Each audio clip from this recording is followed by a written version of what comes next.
Hello friends, welcome back to this video. In this video we will see the next point, that is the 4.3, in which non-contiguous memory management techniques we will see. The first is paging and next is the segmentation.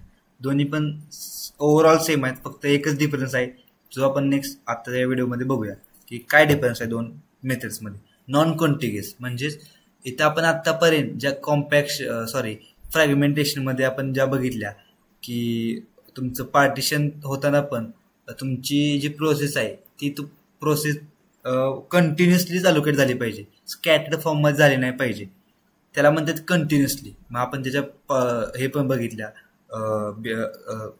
Methods पण बघितल्या, first fit, best fit आणि worst fit partition. त्याच्यामध्ये सुद्धा तुम्हाला continuously तुमची process allocate केली पाहिजे, scattered form मध्ये नाही केली पाहिजे. त्याच्यामुळे तर काय होतंय, स्कॅटर्ड फॉर्म मध्ये तुम्हाला कंटिन्युअस फॉर्म मध्ये तुम्हाला प्रोसेसला अलोकेट करावं लागतं मेमरीला. ह्या कंडिशनमुळे तुमचे फ्रॅगमेंटेशन निर्माण होते. मग इथं नॉन कॉन्टिग्युअस मध्ये फ्रॅगमेंटेशन रिमूव्ह होते जास्तीत जास्त. का? कारण तुम्ही एखाद्या प्रोसेसला मल्टिपल पेजेस मध्ये जर डिवाइड केलं तर एका प्रोसेसचे मल्टिपल पेजेस तुम्ही मल्टिपल ठिकाणी ठेवू शकता. ह्याचा नॉन कॉन्टिग्युअस मेमरीचा तुमचा एक ऍडव्हान्टेज आहे, ज्याच्यामुळे तुमचं कुठंच फ्री स्पेस मोकळा राहणार नाही. जे की आपण एका मागच्या व्हिडिओमध्ये बघितलेलं की एका ठिकाणी 3 MBचा स्पेस मोकळा आहे, एका ठिकाणी 1 MBचा स्पेस मोकळा आहे, एका ठिकाणी 1 MBचा स्पेस मोकळा आहे. टोटल काउंट किती झालाय? 5 MB. 3 + 1 + 1 5 MBचा स्पेस टोटल मोकळा आहे. समजा तुमची प्रोसेस आहे 5 MBची, तर जर कंटिन्युअस वे जर आपण करायला गेलो तर कंटिन्युअस वेने हे शक्य नाही, कारण अलोच नाही. तुम्हाला कंटिन्युअसली 5 MBचा स्पेस मोकळा पाहिजे. पण तुम्ही तर नॉन कॉन्टिग्युअसनं जर गेला तर ऑब्व्हियसली तुम्ही त्या प्रोसेसला 3 पेजमध्ये डिवाइड करायचं, ज्या एका पेजचं साईज असणार आहे 3, एका पेज साईज असणार आहे 1, एका पेज साईज असणार आहे 1. ऑब्व्हियसली त्याच्यामुळे तुमचं फ्रॅगमेंटेशन रिमूव्ह होते. आता आपण एक ओव्हरऑल कन्सेप्ट बघितली दोघांची, आता आपण थेरी वाईज बघूया. So, non-contiguous memory management techniques, paging and segmentation. First point is a paging. The definition काय आहे? Paging is a memory management technique where a process is divided into small fixed size blocks called pages, and main memory is divided into frames of the same size of the pages. म्हणजे तुम्ही एका प्रोसेसला multiple blocks मध्ये divide करता, त्या प्रत्येक particular ब्लॉकला काय म्हणतात? पेजेस म्हणतात. आणि तुम्ही मेन मेमरीला सुद्धा फ्रेम्स मध्ये डिवाइड करता, आणि त्या फ्रेमची साईज केवढी असती? Equal to the pages. तुम्ही ज्या पेजची साईज जी ठरवल्या फिक्स्ड, तेवढ्या साईजची फ्रेम्स तुम्ही फ्रेम क्रिएट करायच्या. का करायच्या? कारण तुमचं पेज डिरेक्टली त्या फ्रेम मध्ये फिट झालं पाहिजे. या गोष्टीसाठी तुम्ही पेजची साईज आणि फ्रेमची साईज इक्वल ठेवायची. Pages are loaded into available frames, so memory does not need to be contiguous. त्यामुळे म्हणजेच काय की स्कॅटर्ड फॉर्म मध्ये जरी असल्या, जिथे काही कुठे तुमची मेमरी अवेलेबल असेल तिथे तुम्ही ते पेज ठेवू शकता. तुम्हाला कंटिन्युअसली मेमरी पाहिजे याची गरज नाही. की पॉईंट्स काय आहेत हे जे मी तुम्हाला आतापर्यंत सांगितले तेच सांगितले.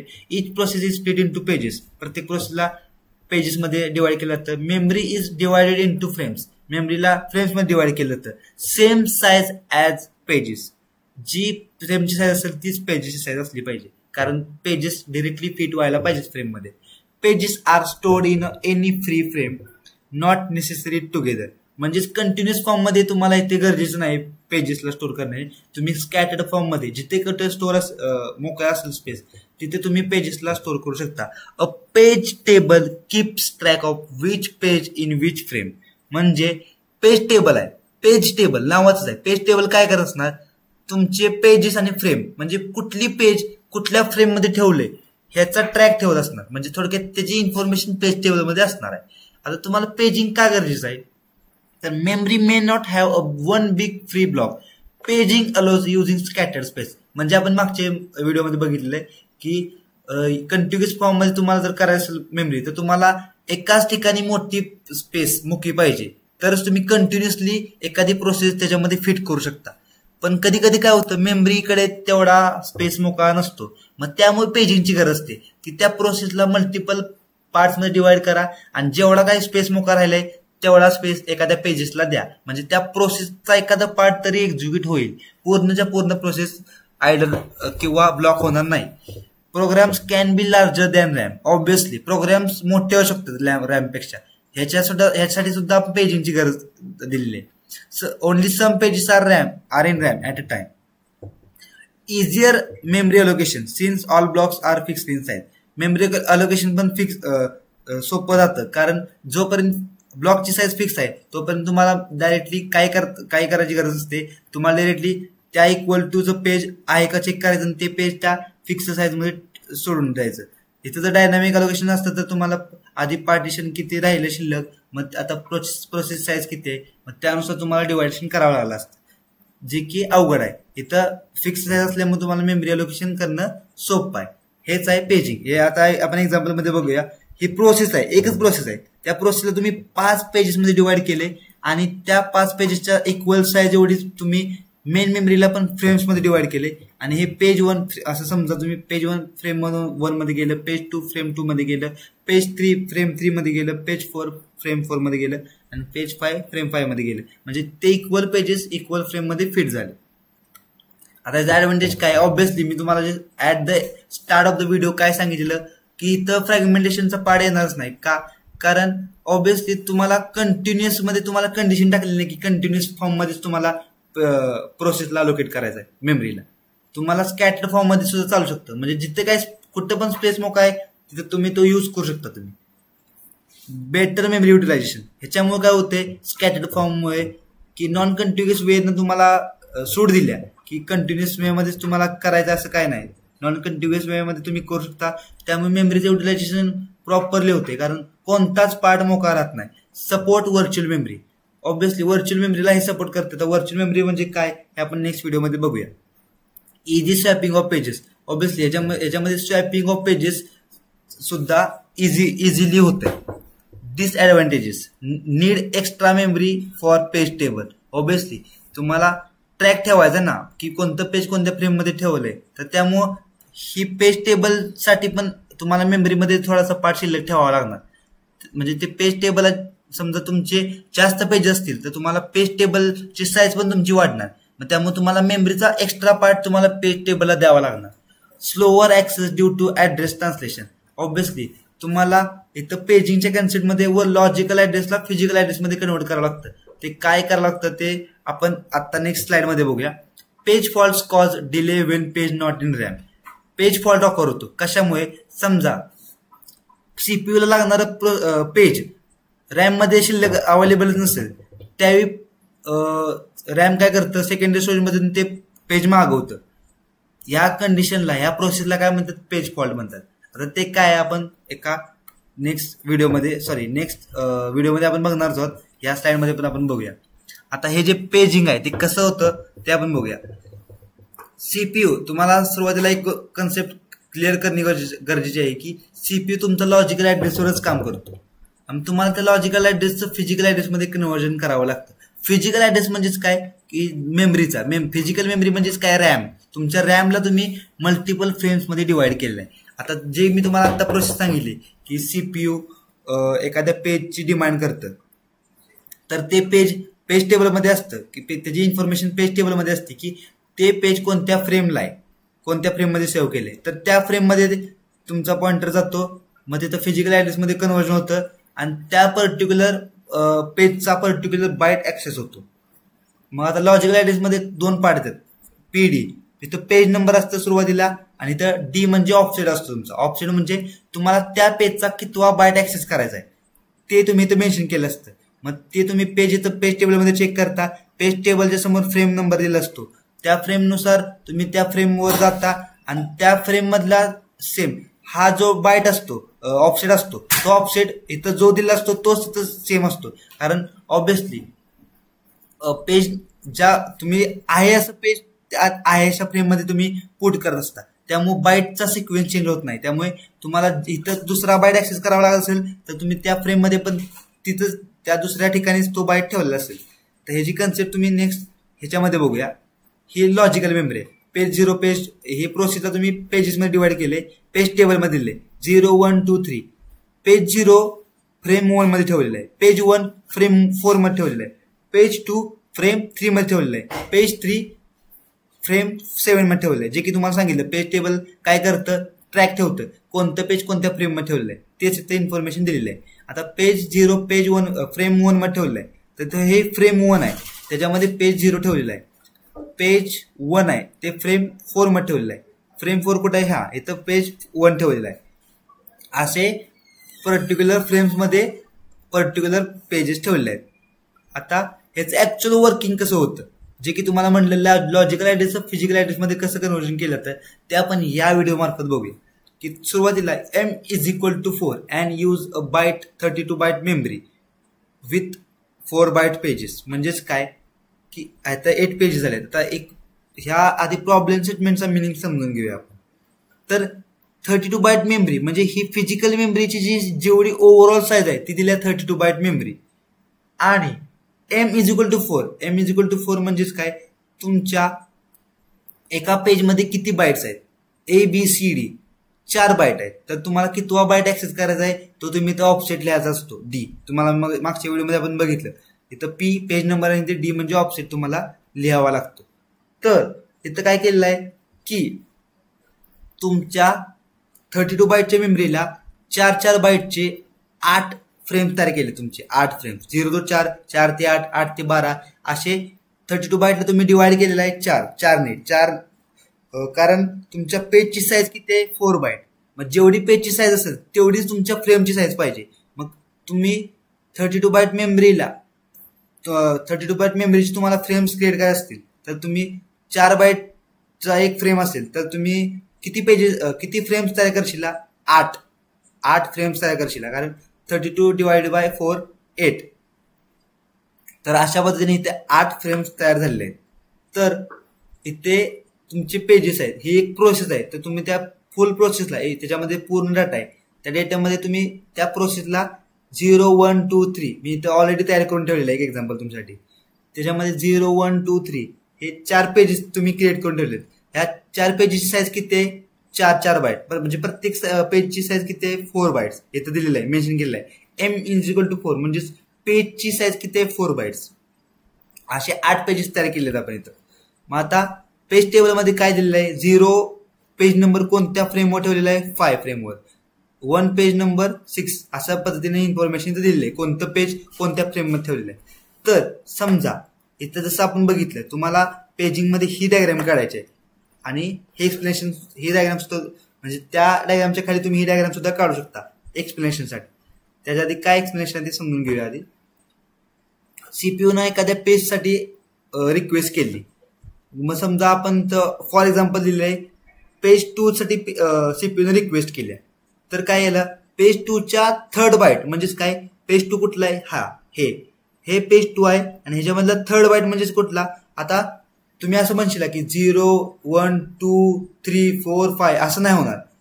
हे प्रत्येक पेज सेपरेट आहे त्यामुळे प्रत्येक सेपरेट पेज मध्ये 4 बाईट्स आहेत त्याचे. त्यामुळे तुम्हाला सिक्वेन्स लिहिताना तुम्हाला असाच लिहावा लागणार. हा आला 0th बाईट हा आला 1 हा 2nd बाईट हा 3rd बाईट असा हा 0 बाईट हा 1 बाईट हा 2nd बाईट आणि हा 3rd बाईट असे प्रत्येक पेजेस मध्ये 3 म्हणजे 4 बाईट आहेत. तर तुम्हाला सेकंड पेजचा 3rd बाईट ऍक्सेस करायचा. 3rd बाईट म्हणजे कोणता आला हा आला 0th बाईट I म्हणजे 0th बाईट J म्हणजे 1th bite first bite K म्हणजे 2nd बाईट आणि IJKL म्हणजे तुमचा आला 3rd बाईट. म्हणजे ही जी गोष्ट आहे हा जो 2nd नंबरचा पेज तुम्ही ठेवलेला आहे तो फ्रेम मध्ये कुठे ठेवलेला आहे तो तुम्हाला L ला ऍक्सेस करायचा आहे. थोडक्यात तुम्हाला पेज 2च्या L ला ऍक्सेस करायचा आहे. L ला म्हणजे 3rd बाईटला ऍक्सेस करायचा आहे.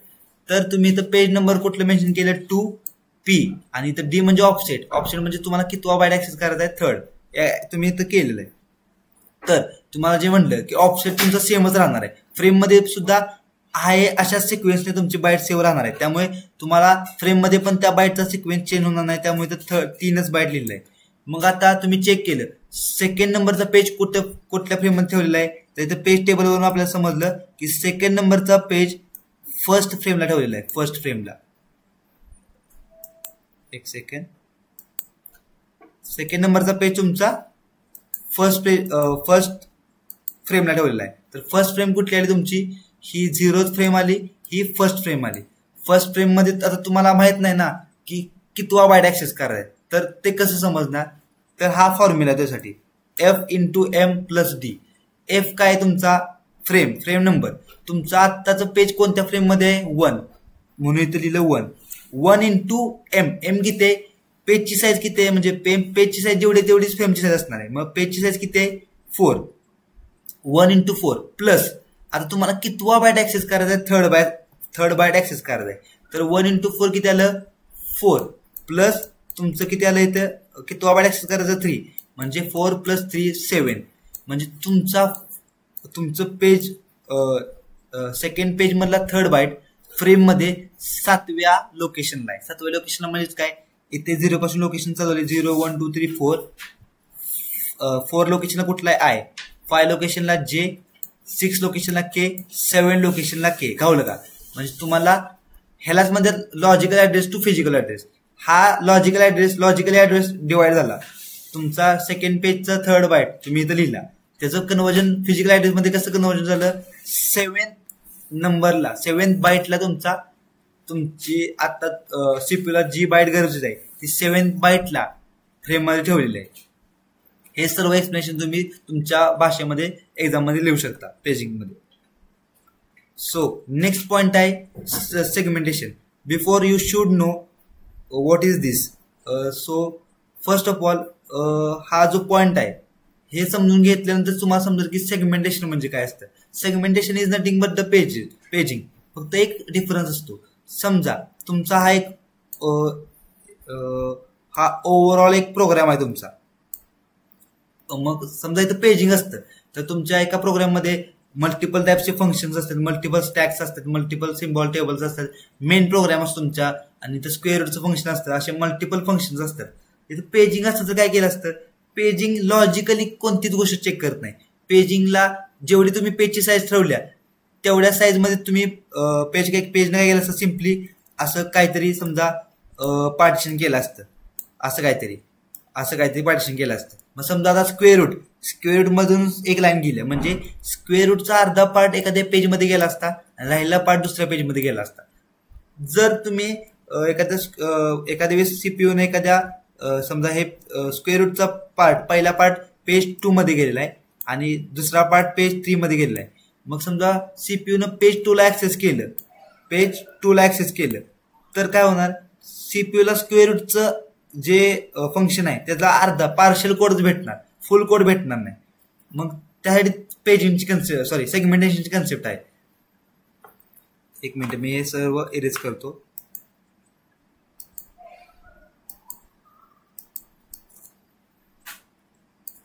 म्हणजेच काय, इथे सेगमेंटेशन मध्ये काय होतं?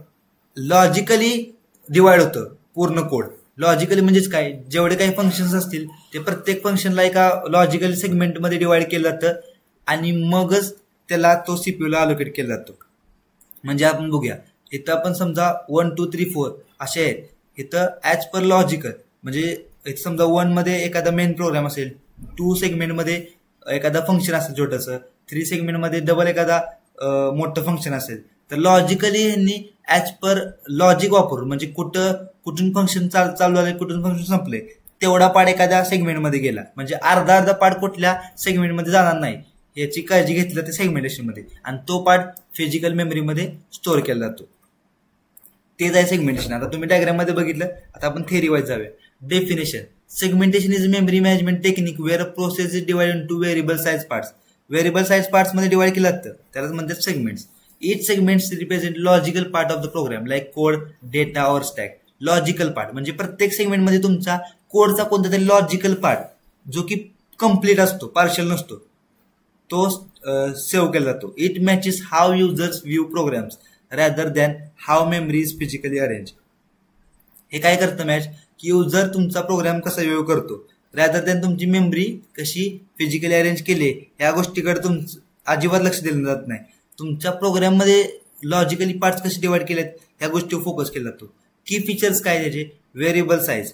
इच सेगमेंट हॅज डिफरंट लेंथ. प्रत्येक सेगमेंटची साईज वेगळी असू शकते. कारण समजा एखादं फंक्शन एखाद्या सेगमेंटमध्ये गेलं जे की छोटंसं फंक्शन आहे तर त्याची साईज कमी असणार. एखादं मोठं फंक्शन आहे तर ते एखाद्या सेगमेंटमध्ये गेलं तर त्या सेगमेंटची साईज मोठी असणार, त्यामुळे व्हेरिएबल साईजची इथं तुमची सेगमेंटेशन असणार. Logical division divides programme into meaningful parts. Segmentation हेच काम करतं. पेजिंग आणि सेगमेंटेशन मध्ये हाच फरक आहे. डिवाइड काय करतं, जर पेजिंग काय करतं, मिनिंगफुल काय करत नाही, त्याला जेवढी साईज अलोकेट केल्या पेजिंगला आपण डिसाईड केल्या त्या साईजनुसार ते डिवाइड करत जातं प्रोग्रामला. पण सेगमेंटेशन तसं करत नाही. मिनिंगफुल पार्ट्स म्हणजे एखादा कोड स्टार्ट झाला तर तो संपून तेवढा पार्टच तो एखाद्या सेगमेंटमध्ये टाकतो, त्यालाच म्हणतात meaningful part. 2 part address. Segment टेबलमध्ये 2 पार्ट्स असतात. जसं आपण पेज टेबलमध्ये बघितलं, पेजचा नंबर असतो ना ऑप्शन असतो की कोणत्या पेजचा कोणता बाईट तुम्हाला ऍक्सेस करायचा आहे. तसंच सेम असतं सेगमेंटेशन मध्ये सुद्धा. सेगमेंटेशन मध्ये सेगमेंट नंबर काय करतो, आयडेंटिफाय सेगमेंट, आणि ऑप्शन काय करतो, लोकेशन इनसाइड द सेगमेंट. त्या सेगमेंटमध्ये तुम्हाला कोणता पार्ट ऍक्सेस करायचा आहे, म्हणजे logical address. Protection and sharing. Each segment can have read write execute rights. प्रत्येक सेगमेंटला रीड राईट एक्झिक्यूट जे राईट्स असतात, जसे फाईलला आपण राईट्स देतो रीड करायची किंवा राईट करायची, तसे सेगमेंटला पण ते राईट्स असतात. No internal fragmentation but external fragmentation can occur. इथे इंटरनल फ्रॅगमेंटेशन ऑकर होत नाही, पण एक्सटर्नल फ्रॅगमेंटेशन ऑकर होतं. का होतं, कारण तुमची सेगमेंट व्हेरिएबल साईज पार्टिशनवर काम करते. म्हणजे जेवढी सेगमेंटची आता साईज झाल्या, म्हणजे समजा एखादा कोड आहे मोठा, त्या कोडची जेवढी साईज आहे तेवढ्या साईजची सेगमेंट तयार झाली, आणि त्या सेगमेंटच्या साईजनुसार तुम्ही मेमरीला डिवाइड करता, आणि तेवढाच पार्ट, जेवढे सेगमेंटची साईज आहे तेवढाच पार्ट तुम्ही मेमरीचा यूज करता. त्यामुळं इथं ही फुल व्हेरिएबल साईज पार्टिशनवर काम करते. व्हेरिएबल साईज पार्टिशन मध्ये आपण बघितले एक्सटर्नल फ्रॅगमेंटेशन ऑकर होतं. आता हे आपण थोडं डायग्रामॅटिकली बघूया. Segment 0, segment 2, segment 3, segment 4, segment 1 हे लॉजिकल ऍड्रेस स्पेस आहे. याच्यामध्ये वेगवेगळे मल्टिपल सेगमेंट तयार केले आहेत. आता सेगमेंट टेबलमध्ये काय असतं, एक बेस ऍड्रेस असतो, म्हणजे सेगमेंट ती कुठून चालवले. सेगमेंट 0 इथं दिलेलं बघा कलरफुल अक्षरामध्ये 0, 1, 2, 3, 4 हे सेगमेंट नंबर आहेत. आणि सेगमेंट टेबलमध्ये बेस ऍड्रेस दिला जातो. बेस ऍड्रेस म्हणजे starting address of that segment. आणि युनिट म्हणजेच किंवा लिमिट असतं, म्हणजे त्या पूर्ण सेगमेंटची लेंथ असते. युनिटलाच काय म्हणतात, लेंथ. म्हणजे आपण आता इथं बघूया, इथं बघा 500, आणि सेगमेंट 0 संपले कुठं 1100. 1100ला काय संपल्या, कारण त्याची साईज किती दिली आहे, 600. 500 पासून पुढे 600 म्हणजे 1100व्या युनिटला सेगमेंट 0 संपली. म्हणजेच काय, 500 + 600 1100. 1100 युनिट पर्यंत तुमची सेगमेंट 0 तुम्ही रीड करू शकता. असेच तुमचा बेस ऍड्रेस दिलाय सेगमेंट 1चा 25,000, मग सॉरी 2500. तर 2500 पासून तुमचा सेगमेंट 1 चालू झालाय आणि संपलाय कुठे, 800 युनिटला. 800 युनिट म्हणजे त्याची लेंथ आली. मग तिथून पुढे 800 पर्यंत म्हणजे 3300 पर्यंत तुमची सेगमेंट 1 चालू आली.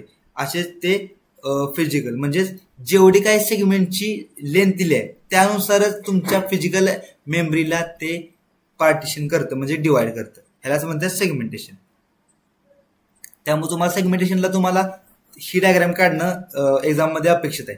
ते आपण मागच्या व्हिडिओमध्ये बघितलं पेजिंग, सॉरी ह्याच व्हिडिओमध्ये आपण पेजिंगची कन्सेप्ट बघितली. त्याच्यामध्ये पेज सीपीयू कोणते तर पेजिंग कोणते पर्टिक्युलर पेजच्या पर्टिक्युलर बाईटला रिक्वेस्ट करतं. तर इथे काय चेक केला तर सेगमेंट नंबर चेक केला तो. इथं सेगमेंट टेबलमध्ये सेगमेंटची लिमिट दिली असतं आणि बेस ऍड्रेस दिला असतो. म्हणजेच काय, सेगमेंटची लेंथ केवढी आहे आणि बेस ऍड्रेस कुठून चालवलंय ते दिलं जातं. माझी सेगमेंट चेक केला तो की तो सेगमेंट तिथे आहे का, त्या सेगमेंट टेबलमध्ये आहे का. जर सेगमेंट टेबलमध्ये असला तर सेगमेंट टेबलचं लिमिट खाली पाठवलं जातं. मग त्याचा ऑफसेट म्हणजेच काय, समजा आता सेगमेंट तुम्हाला सेगमेंट 1 तुम्हाला एक सीपीयूला सेगमेंट 1 ऍक्सेस करायचा आहे, आणि त्याच्यासमोर तिनं इथं ऑफसेट काय दिला, सेगमेंट 1 ची लेंथ किती आहे, इथं 800 आहे. तर सेगमेंट 1 ला 800 तुम्हाला रीड नाही करायचा सीपीयूला सेगमेंट 1 चा फक्त 400 बाईटच रीड करायचा आहे. तर इथं चेक काय होणार, इथं सेगमेंट 1, एक मिनिट तुम्हाला डायग्राम दाखवतो. इथं सीपीयूनं सेगमेंट 1 ला रिक्वेस्ट केली, त्याच्या 400 बाईटला फक्त पहिले 400 बाईट त्याला रीड करायचे. तर काय होणार, इथून चालू करणार सीपीयू रन करायला आणि तिथून पुढे फक्त 400 बाईट पर्यंतच डेटा रीड करणार. पण काय सिच्युएशनला असं झालं, इथं जो ऑफसेट आहे आता सेगमेंट 1 ची लिमिट किती होती 800, तर इथं 800 आहे लिमिट आणि सीपीयू ला सेगमेंट 1 चा किती पार्ट ऍक्सेस करायचा आहे 400 बाईट. तर ऑब्विसली हा छोटा आहे, लिमिट पेक्षा जेवढा पार्ट ऍक्सेस करायचा ती छोटा आहे, मगच ते पुढं तुमचा पार्ट रिडिंगला जातो. जर असं झालं, समजा सेगमेंटची साईज आहे 800 आणि तुम्हाला सीपीयूने रिक्वेस्ट केली सेगमेंटला की त्या सेगमेंटचा मला 900 ऍक्सेस करायचा आहे, 900 बाईट्स ऍक्सेस करायचा आहे, तर ते पॉसिबल होत नाही. तेव्हा एरर येतो, कारण ऑब्विसली सेगमेंटची साईज 800 आहे आणि सीपीयूला त्याच सेगमेंटचा 900वा पार्ट ऍक्सेस करायचा आहे. कसं पॉसिबल आहे? तुम्हाला ही डायग्राम एक्झाम मध्ये काढावी लागते.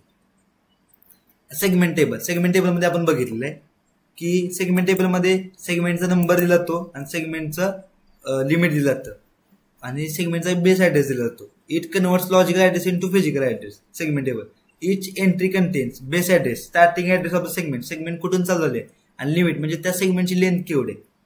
आता ऍडव्हान्टेजेस ऑब्विसली तुम्हाला म्हटलेलं आहे मी की सेगमेंटेशन पेजिंग मध्ये फ्रॅगमेंटेशन पूर्णपणे रिमूव्ह होतं. Reduce internal fragmentation, segments are size as per program needs. म्हणजे इथं व्हेरिएबल पार्टिशनचं सेगमेंटेशन व्हेरिएबल पार्टिशनवर काम करतं. त्यामुळे व्हेरिएबल पार्टिशन मध्ये आपण बघितले इंटरनल फ्रॅगमेंटेशन रिमूव्ह होतं, एक्सटर्नल फ्रॅगमेंटेशन असतं. त्याच्यामुळं ऑब्विसली ऍडव्हान्टेज काय, त्याच बेसिसवर त्याच अल्गोरिदमवर जरी हा सेगमेंटेशन वर्क करत असल्यामुळे इथं सुद्धा इंटरनल फ्रॅगमेंटेशन निघून जातं. Segmentation are size as per program needs, minimizing wastage space. जशी प्रोग्रामची गरज आहे त्यानुसार सेगमेंटची साईज ठरवली जाते. Smaller segment table require less space compare to the page table. Page टेबलपेक्षा सेगमेंट टेबलला स्पेस कमी लागतो. डिसएडव्हान्टेज काय, एक्सटर्नल फ्रॅगमेंटेशन. ऑब्विसली जे तुम्हाला म्हणलं की सेगमेंटेशन व्हेरिएबल पार्टिशनच्या बेसवर काम करतो. मग व्हेरिएबल पार्टिशन मध्ये एक्सटर्नल फ्रॅगमेंटेशन असतं. Free memory get scattered. मग तुम्हाला जशी प्रोसेसची गरज आहे साईज आहे त्यानुसार तुम्हाला मेमरीला डिवाइड करावं लागतं. मग त्यामुळे मध्ये मध्ये स्कॅटर्ड फॉर्म मध्ये तुमची मेमरी खूप शिल्लक राहते. Overhead, maintaining segment table require extra memory. इथं सुद्धा मागच्या पेज टेबलनुसार जसं पेज टेबलला एक्स्ट्रा मेमरी लागते मेमरीमध्ये स्टोअर करण्यासाठी, तसं सेगमेंट टेबलला पण लागते. त्याचा ओव्हरहेड आहे. Slower access to memory lookups. तुम्हाला सेगमेंट टेबल मधून मेन मेमरीमध्ये चेक करावं लागतं की आहे का तुमचं सेगमेंट ट्रू आहे का सेगमेंट, की बाबा जी सेगमेंट सीपीयूने रिक्वेस्ट केल्या ती मेन मेमरीमध्ये खरंच आहे का आणि त्याच लोकेशनला आहे का. मग त्यामुळे त्याचा सर्व टाइम तो सगळं वाढतो, त्यामुळे त्याचा ऍक्सेस पण स्लो आहे. सो आय होप तुम्हाला मी आता पेजिंग आणि सेगमेंटेशनची कन्सेप्ट समजली असेल.